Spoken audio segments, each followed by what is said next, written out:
alors, moi j'ai envie de vous proposer maintenant, est-ce que vous avez envie d'halluciner?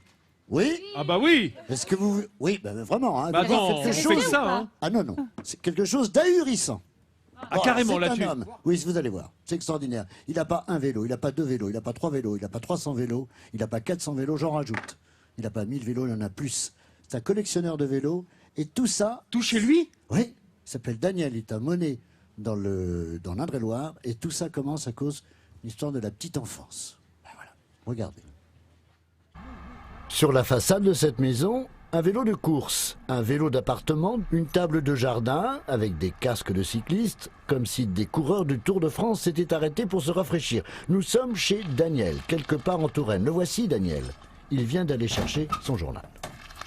Allez hop, c'est bon, pousse.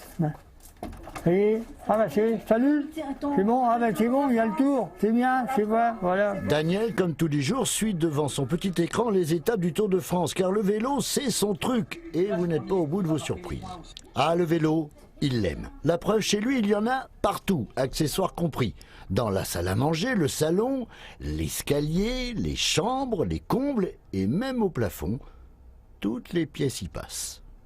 C'est une passion qui m'est venue tout petit, que mes parents n'avaient pas de moyens, que j'adorais le cyclisme, dont Jacques Anquetil, qu'on écoutait à la radio parce qu'il n'y avait pas beaucoup de télévision à l'époque. Et mes parents n'avaient pas les moyens, on pouvait pas acheter, je ne pouvais pas me payer un vélo, alors j'ai travaillé en campagne pour me payer mon premier vélo en 1962. Et il en a acheté des vélos. Il s'est arrêté de compter à 300, dans les dépendances même tarif. Des vélos et encore des vélos. Tous les vélos que je les trouve beaux, c'est pour ça que je les garde, parce que je les trouve magnifiques. Hein, mais... Il y en a bien. Bon, pas spécialement.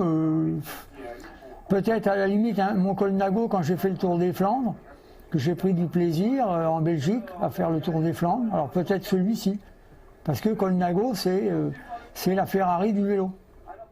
Daniel regrette deux choses. Ne pas avoir fait la carrière de Jacques Anquetil, son idole. Ne pas avoir collectionné les Ferrari pour de vrai. Il espère trouver un autre passionné un jour qui aurait de la place pour enfin ouvrir son musée.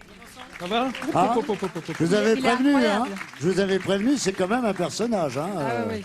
Il y a 10 000 vélos chez lui entassés. Il y a des boyaux, il y a de tout, des selles. Alors il collectionne aussi les casquettes, les t-shirts, tout ce qui est en rapport avec la compétition en vélo. J'adore, j'irais bien le voir chez lui pour sa famille dans la maison. Ah bah non, alors il est drôle parce qu'il dit « Ah oui, j'ai divorcé, c'est drôle, mais enfin, j'ai gagné de la place. Hein. » Enfin, il a bien le nez dans le guidon, lui, hein, on peut dire. Ah, Hein. le nez dans le guidon, il est un Mais peu pas que perché. le nez, la totale. Ah non, il a la soquette. Hein. Bien.